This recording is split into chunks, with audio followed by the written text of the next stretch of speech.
আজকে ঢাকা বিশ্ববিদ্যালয়ে আজকে সালাতুল ইস্তিসকা নামাজের কথা ছিল, কিন্তু তারা অনুমতি দেয় নাই।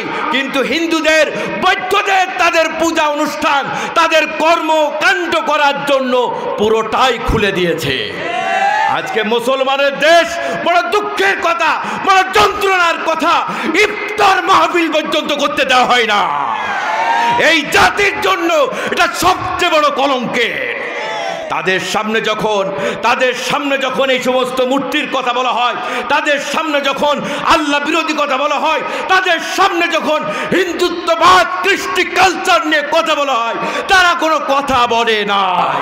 আল্লাহ ছাড়া আপনি ওই লাত মানাতের নাম নেবেন, ওই বিভিন্ন গণেশের নাম নেবেন, বিভিন্ন মূর্তির নাম নেবেন, এইগুলা নিয়ে স্লোগান দেবেন, পূজা মণ্ডপ তৈরি করবেন, আপনার জন্য স্পেস খালি করে দেবে। কিন্তু নামাজ পড়ার জন্য আজকে বাংলাদেশের 90% মুসলমানের দেশ, সেখানে নামাজের অনুমতি পর্যন্ত দেওয়া হয় না। বড় দুর্ভাগ্যের বিষয়।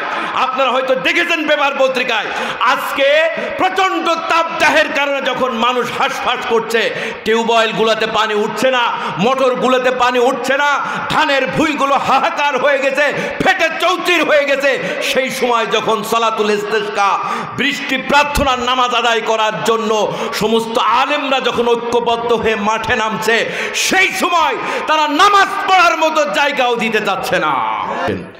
وَنُنَزِّلُ مِنَ الْقُرْآنِ مَا هُوَ شِفَاءٌ وَرَحْمَةٌ لِّلْمُؤْمِنِينَ وَلَا يَزِيدُ الظَّالِمِينَ إِلَّا خَسَارًا। আল্লাহ রাব্বুল আলামিন ইরশাদ করেছেন, আমি কোরআন মাজিদ নাজিল করেছি তোমাদের শেফা দেওয়ার জন্য, রোগ মুক্তি দেওয়ার জন্য। ভিতরের অসুস্থতা, বাইরের অসুস্থতা, সমস্ত রকমের শিরকি বিদআত, সমস্ত রকমের যত রকমের ভ্রান্তি বিভ্রান্তি আছে, সব কিছুর থেকে তোমাদেরকে মুক্তি দেওয়ার জন্য এবং মুমিনদের উপর আল্লাহ রব্বুল আলামিন রহমত স্বরূপে কোরআন মাজিদ নাজিল করেছেন। আল্লাহ রব্বুল আলামিন বলছেন, ওয়ালা ইয়াজিদুদ যালিমিনা ইল্লা খাসারা। আর কোরআন মাজিদ জালিমদের জন্য শুধু ক্ষতি বৃদ্ধি করে দেয়। যে জালেম, যে জুলুম করে, তার জুলুমের প্রাসাদকে কোরআন মাজিদ ধসিয়ে দেয়। যে দুর্নীতিবাজ, তার দুর্নীতির প্রাসাদকে কোরআন মাজিদ ধসিয়ে দেয়। যেই লোকটা জিনা করে, ব্যভিচারী, যেই লোকটা চুরি করে, লম্পটি করে, যেই লোকটা অন্যায় অপরাধ করে, কোরআন মাজিদ তার এই বিরাট বিশাল প্রাসাদকে মুহূর্তের মধ্যে ধসিয়ে দেয়। আল্লাহ রব্বুল আলামিন বলছেন, এই কারণে আমি কোরআন নাজিল করেছি, এটা মুমিনদের জন্য রহমত আর মুমিনদের জন্য শেফা। আর যারা জালেম, যারা পথভ্রষ্ট, যারা অন্যায় করে, তাদের শুধু ক্ষতি বৃদ্ধি করে দেয়। কি বৃদ্ধি করে দেয়? ক্ষতি বৃদ্ধি করে দেয়। মক্কার এক বড় নেতা আহনাফ বিন কায়েস, বড় সর্দার ছিল। এই লোক যখন ইসলাম কবুল করেছে, ইসলাম কবুল করার পর নবীজিকে কোনোদিন দেখতে পারে নাই। অনেক নবীজির সাহাবীদেরকে তার সাথে সাক্ষাৎ হয়েছিল। হযরত আলীকে অনেক বেশি ভালোবাসতেন। মক্কার বড় লিডার, মক্কার বড় সর্দার এই আহনাফ বিন কায়েস অনেক কবিতা জানতো, সাহিত্য জানতো। আহনাফ বিন কায়েসের সামনে যখন একজন কোরআন মাজিদ তেলাওয়াত করছে, কোরআন মাজিদ তেলাওয়াত করতে করতে বলছে, লাকাদ আনজালনা ইলাইকুম কিতাবান ফীহি যিকরুকুম আফালা তাআকিলুন। লাকাদ আনজালনা ইলাইকুম কিতাবান ফীহি যিকরুকুম আফালা তাআকিলুন। আমি তোমাদের উপরে কোরআন মাজিদ নাজিল করেছি। কি নাজিল করেছি? এই কিতাব নাজিল করেছি। ফিহি যিকরুকুম, এই কিতাবের মধ্যে তোমাদের কথা আছে। কাদের কথা আছে? আমাদের কথা আছে। কথা বলেন একটু, কাদের কথা? আমাদের কথা আছে। আল্লাহ রব্বুল আলামিন বলছেন, তোমাদের কথাগুলি আমি খুলে খুলে কোরআন মাজিদে বর্ণনা করেছি, অথচ তোমরা কোরআন খুলে দেখো না। তোমরা কোরআনের তাফসীর শুনতে বসতে চাও না। বিভিন্ন দোকান, চায়ের স্টল, বিভিন্ন আড্ডাখানায় আমরা জমজমাট হয়ে বসে থাকি, কিন্তু কোরআনের মজলিসে আসার মতো এইরকম ফুরসত, এইরকম কপাল, এইরকম সৌভাগ্য আমাদের হয় না। অথচ আল্লাহ রব্বুল আলামিন বলছেন, এই কোরআন মাজিদ আমি নাজিল করেছি এবং তোমাদের কথা এখানে বর্ণনা করেছি। কাদের কথা? আমাদের কথা বর্ণনা করেছেন। আল্লাহ রব্বুল আলামিন বলছেন আফালা তাকিলুন, এরপরও কি তোমরা এই কোরআন মাজিদকে একটু বুঝবে না, একটু চিন্তা ভাবনা করবে না? আহনাফ বিন কায়েসের সামনে যখন এই কোরআন মাজিদের সূরা আম্বিয়ার 10 নম্বরে আয়াত তেলাওয়াত করা হলো, তেলাওয়াত করার পর আহনাফ তো আরবি ভাষায় পারদর্শী, পড়ার সাথে সাথে আরবি অর্থ বুঝতে পেরেছে। অর্থ বুঝতে পারার পর তখন চিন্তা করছে আহনাফ বিন কায়েস, কোরআন মাজিদে তাহলে তো আমারও কথা এখানে ব্যক্ত করা আছে, যেহেতু সবার কথা আছে তাহলে আমার কথাও আছে। আহনাফ বিন কায়েস তখন একটা কোরআন মাজিদ সাথে সাথে একজনকে বললে একটা কোরআন মাজিদ নিয়ে আসো। কোরআন মাজিদ নিয়ে আসার পর আহনাফ বিন কায়েস কোরআন মাজিদ খুলে কোরআন মাজিদ পড়া শুরু করলো যে এখানে আমার কথা আছে কিনা দেখি। কোরআন মাজিদ পড়তে পড়তে একদল লোকের সাক্ষাৎ পাইল আহনাফ বিন কায়েস। সেখানে আল্লাহ রব্বুল আলামিন বলছেন কানু কলিলাম মিনাল লাইলি মা ইয়াহজাউন ওয়া বিল আসহারি হুম ইস্তাগফিরুন। তাদের মধ্যে কিছু মানুষ আছে এইরকম যারা রাতের অধিকাংশ সময় ঘুমায় থাকে না, বরং কম সময় ঘুমায় থাকে। রাতে আল্লাহর ইবাদত বন্দেগি করে, আর আমরা রাতে কি করি? তাস খেলা, ক্যারাম বোর্ড খেলা, সিনেমার সামনে বসে থাকা, দোকানে রাত 11টা 12টা 1টা পর্যন্ত বসে থাকি। আল্লাহ রব্বুল আলামিন বলছেন তারা এইরকম একদল মানুষ আছে, এইরকম রাতে খুব কম ঘুমায়। কম ঘুমায় কি করে? অবিল আসহারি হুম ইস্তাগফিরুন। তারা ভোরে তারা তাহাজ্জুদের সময় জাগ্রত হয়ে আল্লাহ রব্বুল আলামিনের কাছে তার কৃত অপরাধের জন্য ক্ষমা প্রার্থনা করে। রাতের আধারে উঠে, শেষ রাতে উঠে আল্লাহর দরবারে 2টা হাত তুলে আল্লাহর কাছে দোয়া করে, আল্লাহ সারাটা জীবন পাপের কাজ করেছি, অন্যায় কাজ করেছি, অপরাধ করেছি। আল্লাহ রব্বুল আলামিন পৃথিবী সবাই ঘুমায় গেছে, আমি এখন তোমার সামনে 2টা হাত তুলেছি, দয়াময় মেহেরবান আল্লাহ তাআলা আমার জীবনের যাবতীয় সব গুনাহ খাতাগুলি মাফ করে দাও। আহনাফ বিন কায়েস কোরআন মাজিদ খুলতে খুলতে আর এক জায়গায় চলে গেলেন। সেখানে আল্লাহ রব্বুল আলামিন বলছেন তাতাজাফা জুনুবুহুম আনিল মাদাজি'i ইয়াদউনা রাব্বাহুম খাওফান ওয়া তামআ ওয়া মিম্মা রাযাকনাহুম ইউনফিকুন। এরা হচ্ছে এমন লোক তাতাজাফা জুনুবুহুম আনিল মাদাজি'i, বিছানার থেকে তাদের পিঠকে আলাদা করে রাখে। বিছানার থেকে কি করে? আলাদা করে রাখে। ইয়াদউনা রাব্বাহুম খাওফান ওয়া তামআ, বিছানার থেকে আলাদা করে দোকানে বসে থাকে না, কোনো আড্ডা বাজিতে বসে থাকে না, বরঞ্চ তারা বিছানার থেকে পিঠটা আলাদা করে আল্লাহ রব্বুল আলামিনকে অনেক ভয় এবং আশার সাথে ডাকতে থাকে। কিসের সাথে ডাকে? ভয় এবং আশা নিয়ে আল্লাহ রব্বুল আলামিনের কাছে ডাকতে থাকে রাতের আধারে। আল্লাহ রব্বুল আলামিন বলছেন এদের আরেকটা গুণ হচ্ছে অমিম্মা রাযাকনাহুম ইউনফিকুন।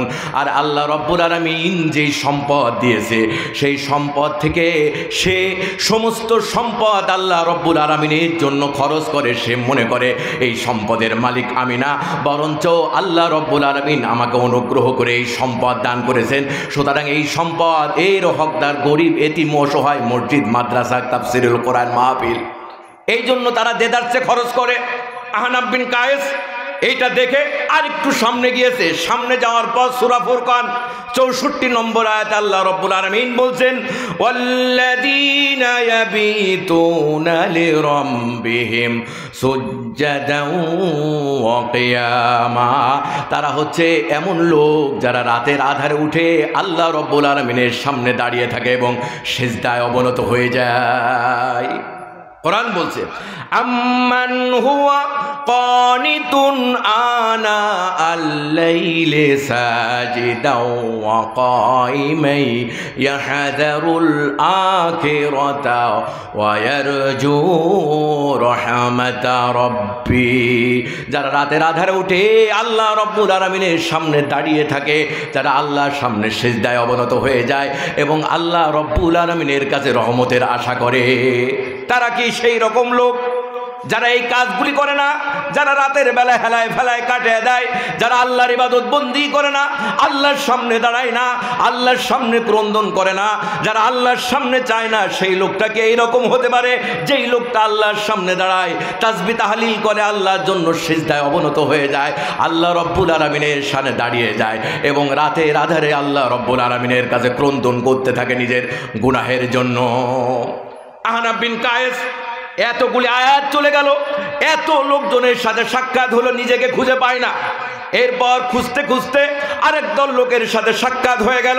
সূরা আলে ইমরানের 134 নম্বর আয়াত, আল্লাহ রাব্বুল আলামিন বলছেন, আল্লাযীনা ইউনফিকুনা ফিস সাররাই ওয়াদ দাররাই ওয়াল কাযিমিনাল গায়যা ওয়াল আফিনা আনিন নাস ওয়াল্লাহু ইউহিব্বুল মুহসিনিন। আর একদল লোকের সাথে আহনাফ বিন কায়েসের সাক্ষাৎ ঘটলো। সেই লোকগুলো হচ্ছে এইরকম, আল্লাহ তাআলা বর্ণনা করছেন, ইউনফিকুনা ফিস সাররা ওয়াদ দাররা, যারা সচ্ছল অবস্থায় অসচ্ছল অবস্থায়, যখন অভাবে থাকে অথবা অভাবে না থাকে, এইরকম দুই অবস্থায় আল্লাহর পথে সম্পদ খরচ করে। আল্লাহর পথে কি করে? সম্পদ খরচ করে। অভাবে থাকলে এবং যখন মানুষ সচ্ছল সম্পদ হয়, এই দুই অবস্থায় মানুষ খরচ করতে দ্বিধাবোধ করে। যখন গরিব থাকে তখন সম্পদ আল্লাহর পথে খরচ করার জন্য যখন তার মন চায়, তখন তার মনটা বলে না, সম্পদ খরচ করো না, বরঞ্চ সম্পদ জমা করো, আল্লাহ তোমার এই সম্পদ কম দিয়েছে, সুতরাং সম্পদটা খরচ করো না, খরচ করলে তোমার সম্পদ কমে যাবে, তুমি কিভাবে চলবা সামনে। আবার যখন সম্পদ বেড়ে যায়, বেড়ে যাওয়ার পর তারা সম্পদ খরচ করতে চায় না, কারণ সম্পদ বেড়ে যাওয়ার পর মানুষ অনেকে আছে এরকম আরো কৃপণ হয়ে যায়, কি ঠিক না? গরিব মানুষ যা দেয় অনেক সময় ধনী মানুষের কাছে গিয়ে তার কানা কড়ু পাওয়া যায় না। যত ধনী, যত টাকা, আবার ততই বেশি কৃপণ হয়, অনেকে আছে এরকম। আল্লাহ রাব্বুল আলামিন বলছেন, আর মুমিন ব্যক্তি, তারা মুত্তাকি ব্যক্তি এইরকম হবে, যারা সচ্ছল অবস্থায় এবং অসচ্ছল উভয় অবস্থায় আল্লাহ রাব্বুল আলামিনের পথে খরচ করবে। তাদের আর একটা গুণ হচ্ছে ওয়াল কাযিমিনাল গায়যা, তারা যখন রাগ হয়ে যাবে, তাদের হৃদয়ে যখন রাগের লাগ হয়ে যাবে, সেই সময় তারা রাগটাকে সংবরণ করবে। রাগ হয়ে গেলে কি করবে? সংবরণ করবে। রাগ হয়ে গেলেই রাগ করবে না, রাগ হয়ে গেলেই একেবারে চড় থাপ্পড় মেরে পরিস্থিতিটা ঘোলাটে আগুনের স্বরূপ করে দেবে না, বরং রাগ হয়ে গেলে রাগটা সংবরণ করবে। রাগ করাটা সহজ, কিন্তু রাগটা ট্যাকেল দেয়া, ধৈর্য ধারণ করা, এটা বড় কঠিন, এটা বড় কঠিন। এই জন্য আল্লাহ বলেছেন ধৈর্যশীলদের সাথে আমি আছি। কাদের সাথে? আল্লাহ এই কথা বলতে, যারা রাগ করে তাদের সাথে আছে। কারণ রাগ যখন হয়ে যাবে, তখন যদি ধৈর্য ধরতে পারে, তাহলে তার সাথে আল্লাহ আছে। রাগ করে ফেলাটা এটা সবাই করতে পারে, কিন্তু ধৈর্য সবাই ধরতে পারে না। আপনার রাগ খাটানোর অ্যাবিলিটি আছে, শক্তি আছে, সামর্থ্য আছে, তারপরও আপনি রাগ করলেন না, এটাই হচ্ছে ধৈর্য। আর এরকম ধৈর্যশীলদের গুণ আল্লাহ তাআলা বলেছেন, তারা মুত্তাকি। আর আল্লাহ রাব্বুল আলামিন বলছেন, তাদের আর একটা গুণ হচ্ছে মানুষকে ক্ষমা করে দেয়। যতই অপরাধ করুক, যতই অন্যায় করুক না কেন, সে মন থেকে ক্ষমা করে দেয়। আপনি যতই মনের ভিতরে অন্যর ব্যাপারে রাগ পুষে রাখবেন, ঘৃণা পুষে রাখবেন, যতই ক্ষোভ পুষে রাখবেন, আপনি নিজেই বেশি কষ্টে নিবেদিত হয়ে যাবেন, কি ঠিক না? যত যার বিরুদ্ধে আপনি ক্ষোভ, হিংসা, এরপরে ঘৃণা পুষে রাখবেন, দেখবেন মনের ভিতরের কষ্টটা আপনার সব সময় লেগেই থাকবে। কিন্তু যদি আপনি মন থেকে ক্ষমা করে দেন, যা আমি আল্লাহর দিকে তাকে ওকে ক্ষমা করে দিলাম, তাহলে দেখবেন একবার মনটা ক্লিয়ার হয়ে যাবে। অথচ আমরা রাগ করি এরকম করে যে খবরদার আমি মারা গেলেও যেন আমার মুখ দেখতে না আসে, আছে না এরকম? আমার মুখটাও যেন দেখাবি না, আমি জীবনে বেঁচে থাকতে আর তোর বাড়ি কোনোদিন যাব না, এরকম রাগ করে না? আল্লাহ রাব্বুল আলামিন বলছেন ওয়াল্লাফিনা আনিন নাস, তাদের আরেকটা অন্যতম গুণ হলো তারা যখন মানুষ তাদের সাথে অপরাধ করে তখন মানুষকে তারা ক্ষমা করে দেয়। আল্লাহ রাব্বুল আলামিন বলছেন এই চারটা গুণের অধিকারী যারা, তারা হচ্ছে মুহসিন, তারা হচ্ছে সৎকর্মশীল। আর সৎকর্মশীলদেরকে আল্লাহ রাব্বুল আলামিন সবচেয়ে বেশি ভালোবাসেন। আল্লাহ রাব্বুল আলামিন বলছেন আল্লাহু ইউহিব্বুল মুহসিনিন, আল্লাহ রাব্বুল আলামিন সবচেয়ে তাদেরকে বেশি ভালোবাসেন যারা সৎকর্মশীল।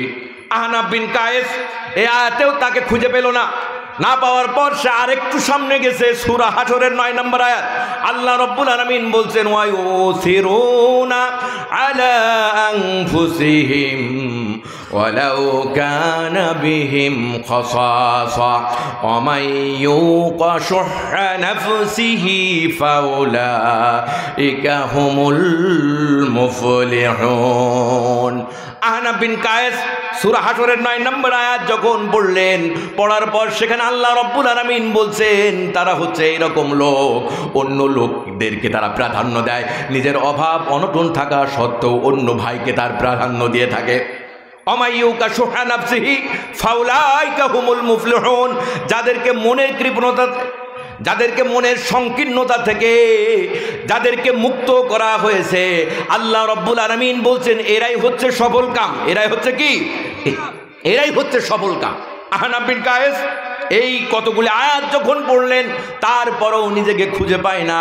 এরপর আরেকটু সামনে যে তখন তেলাওয়াত করছে, যেই জায়গাটায় আল্লাহ রাব্বুল আলামিন বলছেন এমন কিছু লোক আছে যারা বড় বড় গুনাহ থেকে নিজেদেরকে হেফাজত করে, অশ্লীল কাজে নিজেদেরকে সংযুক্ত করে না এবং আল্লাহ রাব্বুল আলামিনের কাছে সব সময় ক্ষমা চায় এবং অন্য মানুষ যদি তাদের কাছে অপরাধ করে তাদেরকেও সে ক্ষমা করে দেয়।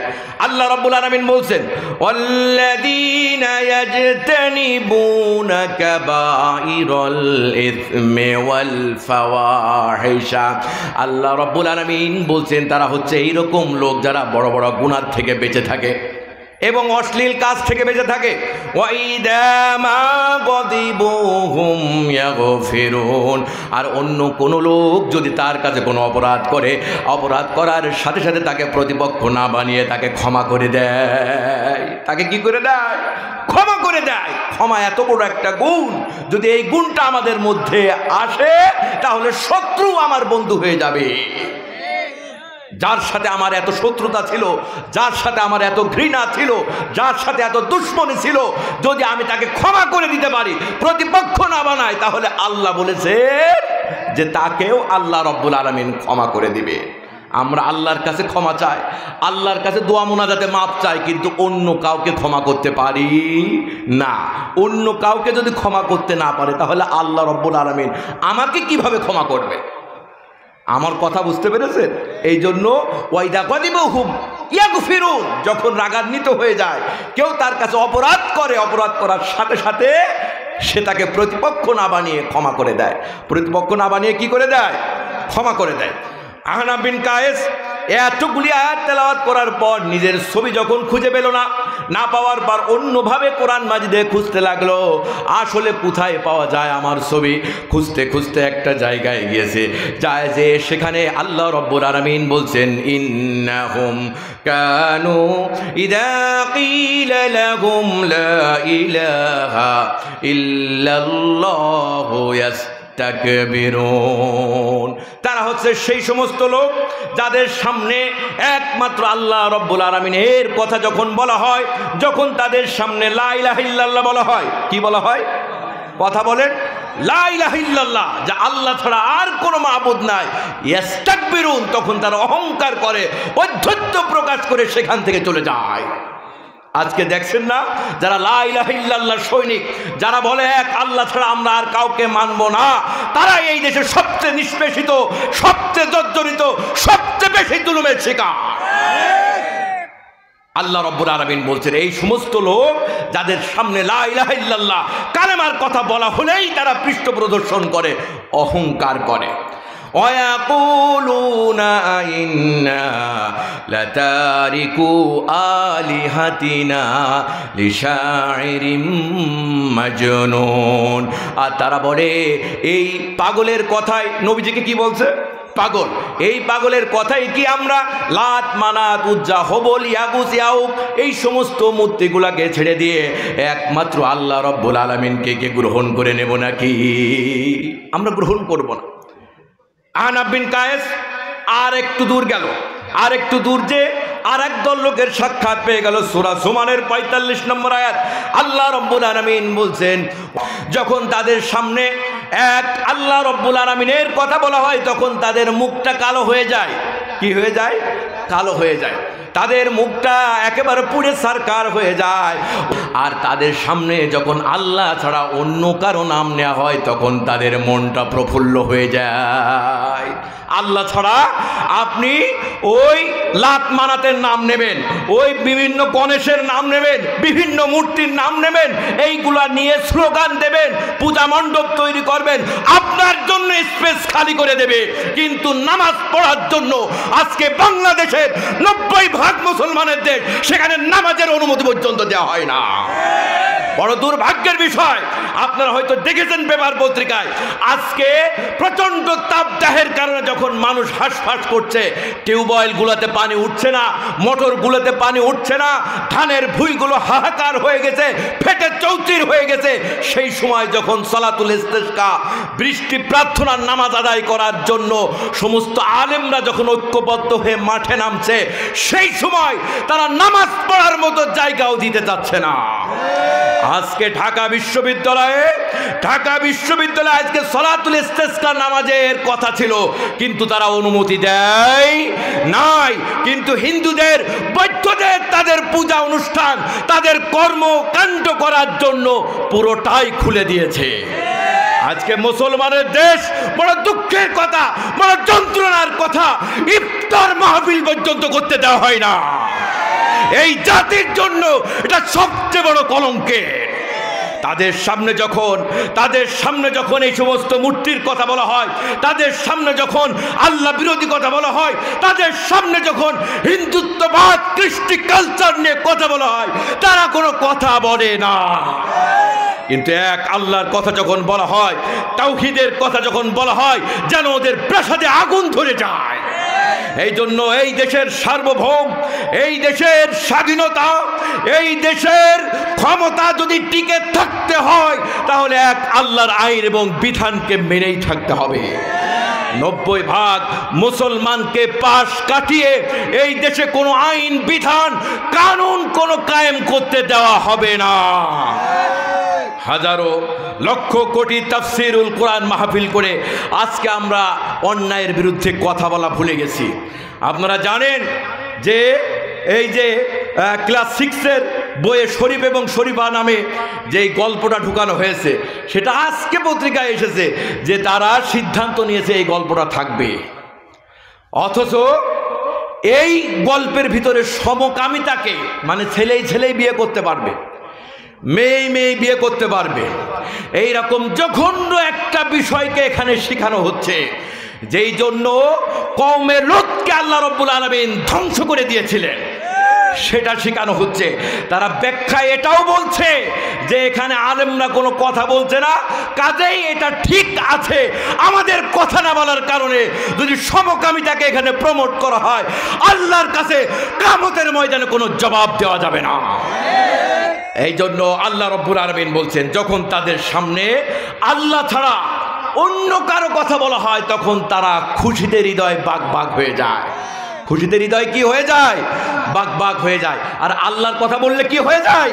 মুখ কালো হয়ে যায়। আল্লাহর কথা বললে কি হয়? মুখ কালো হয়ে যায়। আহনাব বিন কায়েস যখন এই লোকগুলির কথা বলার পর আর একটু সামনে গেছে, সামনে যাওয়ার পর আল্লাহ রাব্বুল আলামিন সূরা মুদ্দাসির 42 থেকে 45 নম্বর আয়াতে আল্লাহ রাব্বুল আলামিন ঘোষণা করছেন, মা সালাকাকুম ফি সাকর ক্বালু লাম নাকু মিনাল মুসাল্লিন। আল্লাহ রাব্বুল আলামিন ঘোষণা করছেন জান্নাতীরা জাহান্নামীদেরকে জিজ্ঞাসা করবে, মা সালাকাকুম ফি সাকার, তোমরা কেন জাহান্নামের অধিবাসী হয়ে গেলে? ক্বালু লাম নাকু মিনাল মুসাল্লিন ওয়া লাম নাকু নুতঈমুল মিসকিন। তারা তখন বলবে, লাম নাকু মিনাল মুসাল্লিন, আমরা তো মুসল্লি ছিলাম না। কি ছিলাম না? মুসল্লি ছিলাম না। জান্নাতীরা যখন জাহান্নামীদের এই কথা জিজ্ঞাসা করবে, কিরে আমার বাড়ির পাশেই থাকতিস, আমার পাশেই দোকানদারি করতিস, একসাথেই ব্যবসা বাণিজ্য করতাম, কিন্তু তুই আজ জাহান্নামী চলে গেলি কেন? আমি তো আজ জান্নাতীর প্যাসেঞ্জার হয়ে গেলাম, তুমি জাহান্নামী হইলা কেন?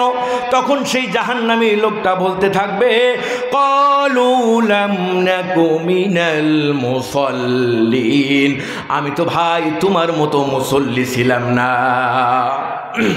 যখন নামাজে আযান হতো, যখন হাইয়া আলাল ফালাহ বলা হতো, যে এসব কল্যাণের দিকে যখন বলা হতো হাইয়া আলাস সালাহ, তখন তো তুমি দোকানটা বন্ধ করে নামাজে শরীক হয়ে যেতে। যখন ফজরের সময় আযান হয়েছিল, আসসালাতু খায়রুম মিনান নাওম, শোনো ঘুম থেকে নামাজ উত্তম, তখন তো তুমি তোমার খাতা বালিশ সব কিছু ছড়ায় দিয়ে তুমি মসজিদে চলে গিয়েছিলে। এই কারণে তুমি আজ জান্নাতি হয়ে গেছো, আর আমি হয়ে গেছি জাহান্নামী। আমি হয়ে গেছি কি? জাহান্নামী। শয়তান শয়তান হওয়ার অন্যতম কারণ সেজদাকে সে অস্বীকার করেছিল। কি অস্বীকার করেছিল? সেজদা। ওয়ালাকাদ খালাকনাকুম সুম্মা সাওয়ারনাকুম সুম্মা কুলনা লিল মালাইকাতি ইসজুদু লিআদম ফাসাজাদু ইল্লা ইবলিস।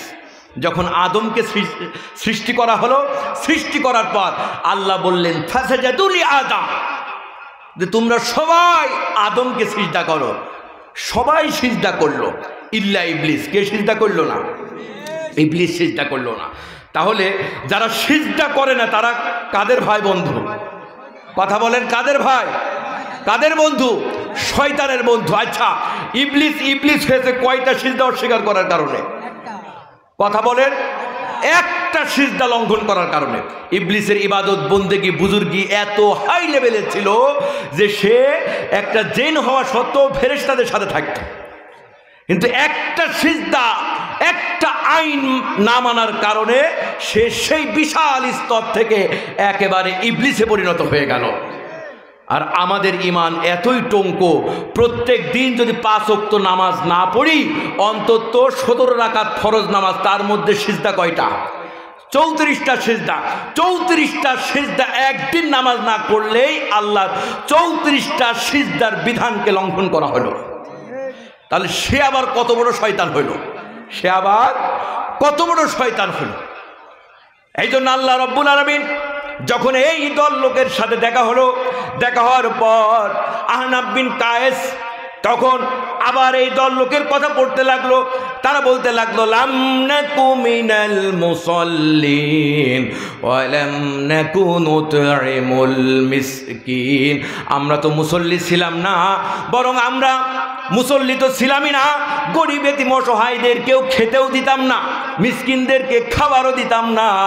আমার বাড়ির পাশে অভাবগ্রস্ত লোক ছিল, আমার বাড়ির পাশে একজন না খেয়ে থাকতো, তারপরও আমি তার খোঁজ নেওয়ার মতো চিন্তা ভাবনাও করি নাই। এইরকম অবস্থা ছিল। ওয়াকুন্না নাখুদু মাআল খায়িদিন, এরপরে যারা টিটকারি করত, যারা কথাবার্তা বানাতো, সেই সমস্ত লোকদের অন্তর্ভুক্ত আমি ছিলাম। যদি বলা হতো ভাই টিভিটা বন্ধ করে একটু নামাজে চলো, তখন তারা টিটকারি দিয়ে বলতো বড় নামাজে হয়ে গেছে বুঝি।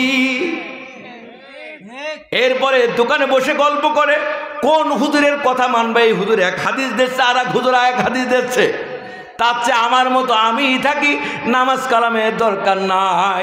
তোমরা নামাজ পড়ে কি বা পেয়েছো? এতদিন নামাজ পড়লে সিজদায় চোখটা, সিজদায় কপালটা কালো হয়ে গেল, তারপরেও তো তোমার ভাগ্য বদলাইলো না। বিভিন্ন রকমের টিটকারি করে। আল্লাহ রব্বুল আলামিন বলছেন, অকুন্না নাখুযু মাআল খায়িদিন, আমি যে জাহান্নামী হয়েছি এই টিটকারি করার কারণে।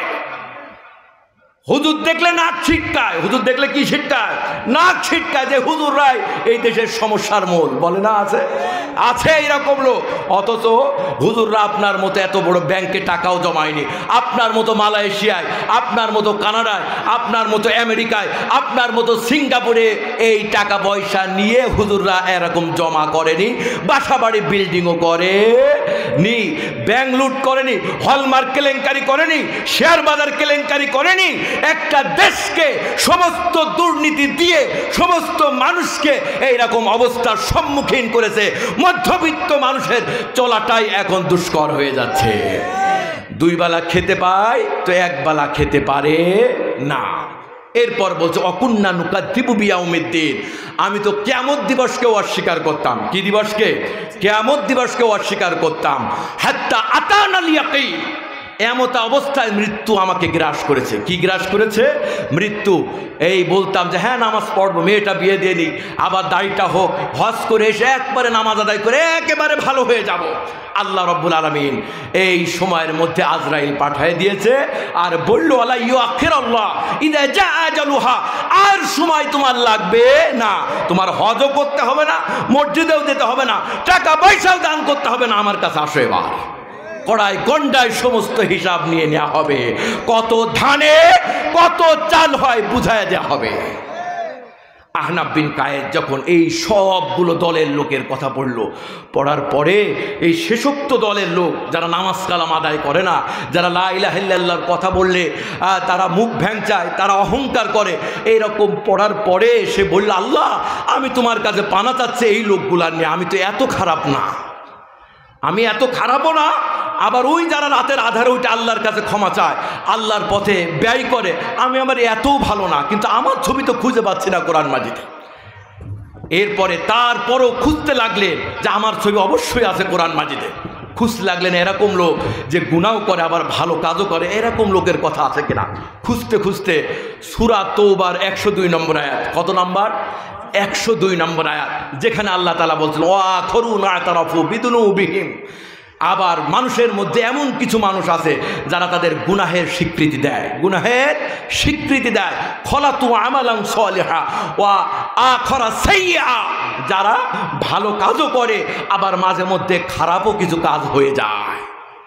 নিজের গুনার কথা আল্লাহর কাছে বলে আল্লাহ আমি গুনাহ করেছি, আমি অন্যায় করেছি, এই ক্ষমাটা আল্লাহর কাছে চাই। নিজের গুনাহের কথা বলে, ভালো কাজ করে মাঝে মধ্যে খারাপও হয়ে যায়, এইরকম কাজ করে। আল্লাহ রব্বুল আলামিন বলছেন আসাল্লাহু আইয়াতুবা আলাইহিম, আশা করা যায় আল্লাহ রব্বুল আলামিনের কাছে যদি এরা তওবা করে আল্লাহ তাদের তওবাকে কবুল করে নেবে। ইন্নাল্লাহা গফুরুর রহিম, নিশ্চয় আল্লাহ রব্বুল আলামিন গফুর, ক্ষমাশীল এবং ভীষণ দয়াবান। আল্লাহ শুধু ক্ষমাই করবেন না, সাথে সাথে আবার দয়াও করবেন তার উপরে। আমরা যদি আমাদের যাবতীয় জীবনের গুনাহ খাতার থেকে মাপ চেয়ে আল্লাহর কাছে একটু ক্রন্দন করতে পারি, আল্লাহর কাছে একটু বলতে পারি, আল্লাহ বলছেন ইন্নাল্লাহা গফুরুর রহিম, আমি তোমার ক্ষমা তো করবই, সাথে সাথে তোমাকে রহমতও আমি করব। আহনাব বিন কায়েদ যখন এই আয়াত দেখলো সূরা তওবার 102 নম্বর আয়াত, প্রচণ্ড খুশি হয়ে বলছে আল্লাহ আমার কথাও তুমি কোরআন মাজিদে লিখেছো, আমি কিছু গুনাহ করি আবার ভালো কাজও করি, আমি আবার আমার গুনাহের কথা স্বীকৃতিও তোমার কাছে দিই, আমি তোমার কাছে তওবা করছি, আল্লাহ তুমি আমার তওবাকে কবুল করে নাও। এইভাবে কোরআন মাজিদ সমস্ত মানুষের কথা এখানে আল্লাহ রব্বুল আলামিন বলেছেন। আপনার আমার ছবিও এই কোরআন মাজিদ এঁকে দিয়েছে। যদি আমরা এই কোরআন মাজিদ নিজের পরিবারে, নিজের সমাজে, নিজের রাষ্ট্রে, নিজের আন্তর্জাতিক জীবনে প্রতিষ্ঠা করতে পারি, তাহলে খুন খারাপি, হত্যা, রাহাজানি সমস্ত কিছু বন্ধ হয়ে যায়, সেই মদিনার ইসলামিক খেলাফত আজও কায়েম হয়ে যাওয়া সম্ভব। আজকে যে এত শৃঙ্খল, এত বিশৃঙ্খল, এত খুন খারাপি, হত্যা, রাহাজানি, এর একটাই মাত্র কারণ এখানে কোরআনের অনুপস্থিতি। আজও যদি আমরা কোরআন ধরি, কোরআনকে আঁকড়ে ধরি, কোরআনকে বুকে গ্রহণ করে নিই, তাহলে এই শাহজালাল, শাহ মাকদুম, আব্দুর রহিমের এই দেশ আজও পুণ্যভূমিতে পরিণত হবে। কালেমার পতাকা এখানে পথপথ করে উত্তীর্ণ হবে। এখানে গরিব তার অধিকার পাবে, অসহায় তার অধিকার পাবে, এখানে খেটে খাওয়া মানুষ তার অধিকার পাবে, কেউ আর না খেয়ে মারা যাবে না। এখানে সবাই একসাথে অধিকার পেয়ে একটা শান্তির সমাজে পরিণত হয়ে যাবে ইনশাআল্লাহ। আল্লাহ রব্বুল আলামিন সেটা বুঝার তৌফিক দান করুক। সকলে বলে আল্লাহুম্মা আমিন ওয়া মা আলাইনা ইল্লাল বালাগ।